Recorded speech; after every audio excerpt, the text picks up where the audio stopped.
The weekly Comfort Women Wednesday demonstration in front of the former Japanese embassy in Seoul, in its final gathering of the year, held a memorial for Eun-jin, a former Comfort woman who died this week. With her death, there are only 10 living registered South Korean victims of Japan's sex slavery. Eun-jin has the full story. Every Wednesday for the past 30 years, protesters have gathered in front of the former Japanese embassy in Seoul, calling for an apology and proper compensation from Tokyo for forcing women into sex slavery during World War II.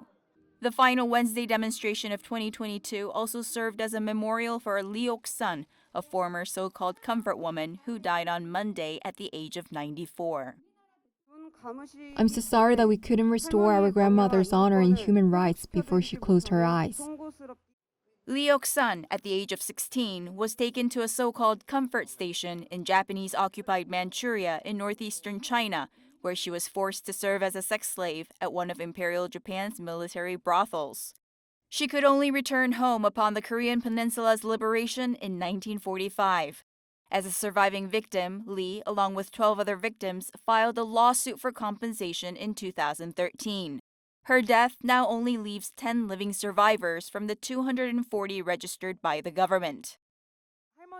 We are only left with memories of the grandmothers and records left of their traces. The comfort women are calling for an official apology and compensatory payment to survivors in lieu of full reparation. Tokyo continues to claim that all related issues were settled under a 1965 treaty and a 2015 deal, both of which the actual comfort women victims were not consulted on. The average age of the 10 remaining living victims is 93, so there's not much time left for Japan to apologize to these women who have gathered every Wednesday since January 8th of 1992. Eun-jin, Arirang News.